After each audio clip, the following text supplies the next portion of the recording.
prendre le livre et vous pouvez lire 3 lignes et ensuite, juste, enfin, si ça peut vous aider à faire ressurgir un souvenir. Non, je préfère pas, finalement. Non.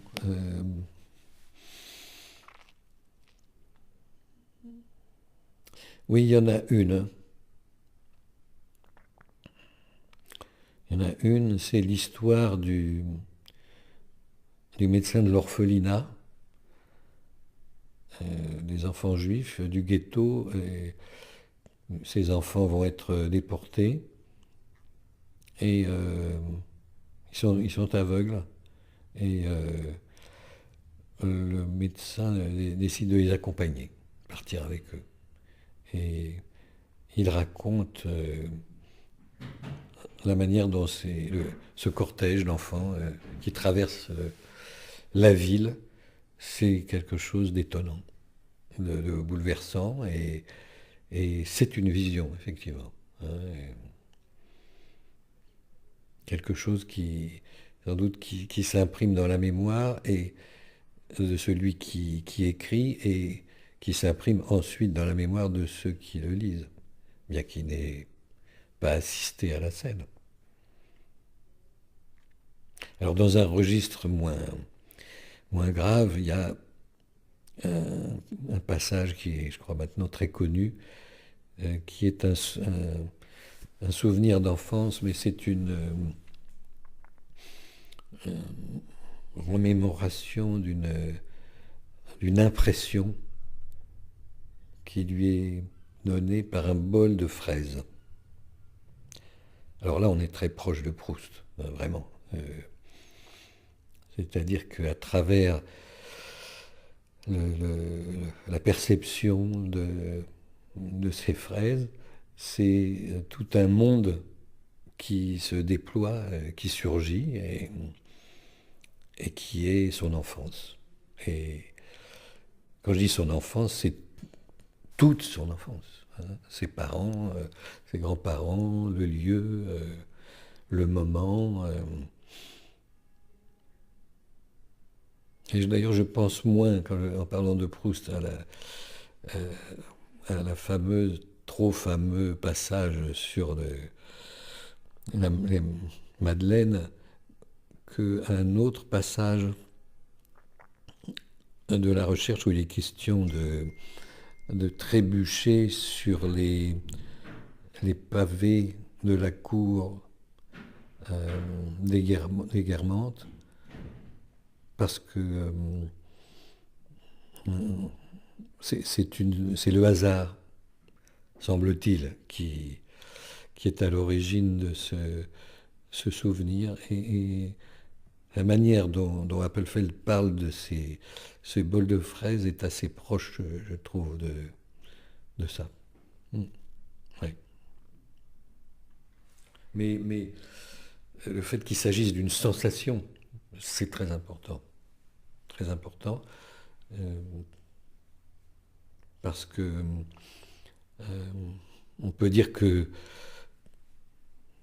une bonne partie de la littérature, dans son essence, ce sont des sensations qui, parce qu'elles sont écrites d'une certaine manière, durent plus longtemps que celui qui est à l'origine de la sensation. Il y a une forme d'éternité, si vous voulez. Hein. C'est-à-dire que le bol de fraises d'Appelfeld lui survit. Et encore une fois, c'est pas du tout une scène dramatique, mais il y a quelque chose d'immortel dans ces quelques lignes. Quand vous avez décidé de le publier, vous avez choisi de publier 8 livres d'entrée de jeu.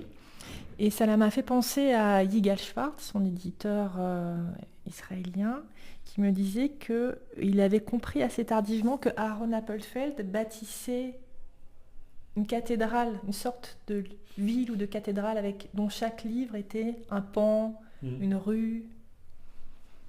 C'est cette sensation-là que vous aviez en publiant les 8 d'un coup, enfin Enfin, d'une globalité. C'était pas aussi clair que vous le dites, mais que le dit son éditeur israélien, mais c'était quelque chose comme ça. Oui, c'était quelque chose comme ça. C'est-à-dire, on avait l'impression qu'un monument sortait du brouillard, quoi.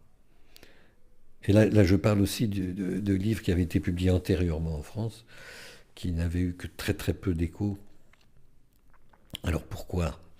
On en a souvent parlé ensemble. Il me disait que ces livres étaient arrivés trop tôt et que ce dont il parlait n'était pas intelligible pour la génération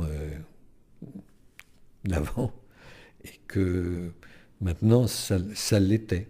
Et c'est vrai que certains livres de lui, je le redis, sans honte, mais je ne les ai pas du tout compris quand je les ai lus la première fois. Je ne les ai compris que plus tard. Mais cet effet temporel, je l'ai ressenti lorsqu'il est venu, nous l'avons invité donc pour la publication de ces deux premiers livres chez nous. Et les réactions étaient incroyables. J'avais envoyé les épreuves d'Histoire d'une vie à Alain Finkielkraut, qui m'a téléphoné pour me dire « mais c'est extraordinaire, je ne connaissais pas Appelfeld ». Et il était très ému et je lui ai dit qu'Appelfeld allait venir en France et il m'a dit « écoute, si je peux être utile en quelque manière que ce soit, fais-moi signe ». Et ça a été le cas.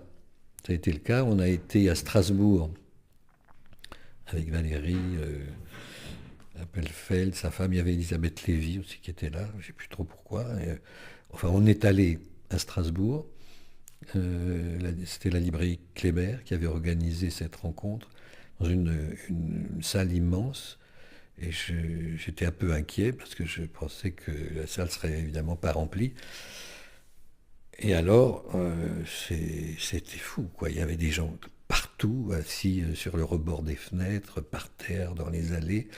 Il y avait un monde incroyable, très fervent. Je ne sais pas d'où sortaient ces gens, mais ils savaient, ils avaient entendu parler d'Appelfeld, ils voulaient l'entendre et lire ses livres.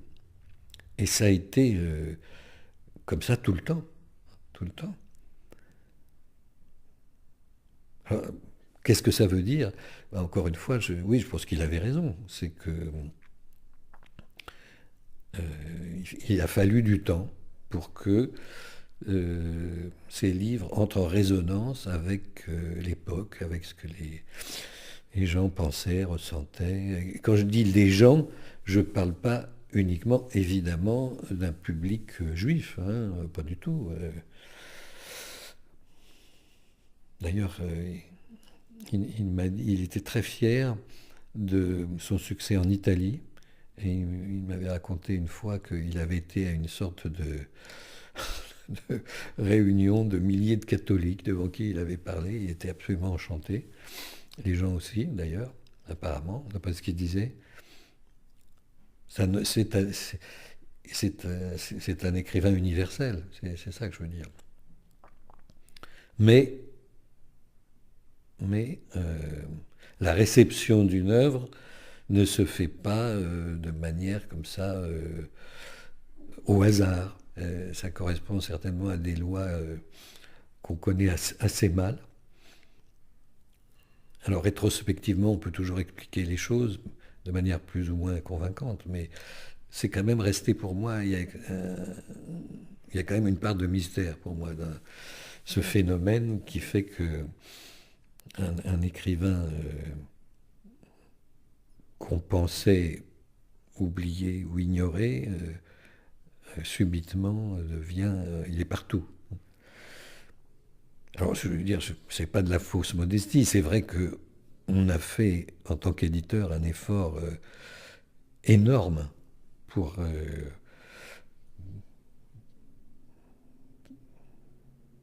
qu'il prenne sa place, sa vraie place.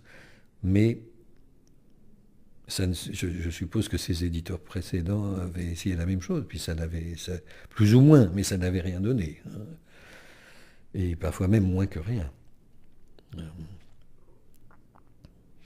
Et il tenait beaucoup à ce que tous ces livres soient rassemblés sous le même toit. Et je pense qu'il avait raison, parce que, comme vous le disiez, on voit apparaître, on voit se dessiner une architecture.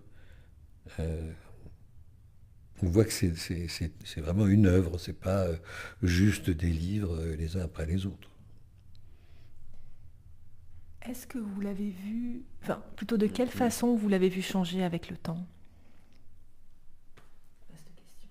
Ah.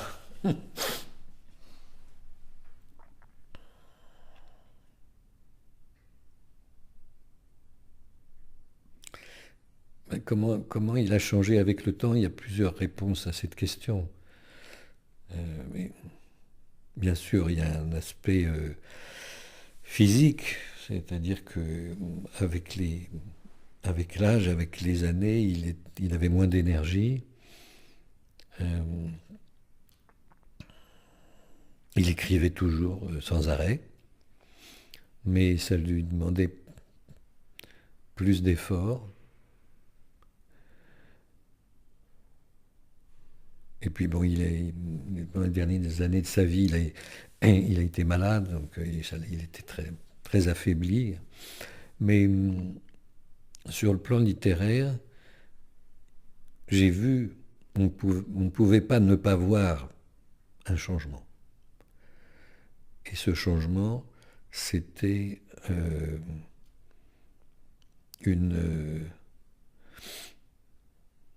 une approche de plus en plus affirmée vers la simplicité. Simplicité, je crois qu'il visait la simplicité absolue. Et le dépouillement, la sobriété. Et le public, les lecteurs l'ont suivi. Hein. Alors, oui, petite parenthèse, on n'a pas publié ces livres dans l'ordre chronologique, toujours. Hein. C'était pas possible, c'est trop compliqué. Il y avait diverses contraintes, je ne vais pas entrer dans ces détails. Mais néanmoins, on peut observer ça. Une exigence de plus en plus grande de simplicité, de dépouillement, c'est-à-dire qu'il ne reste que l'essentiel dans son écriture même.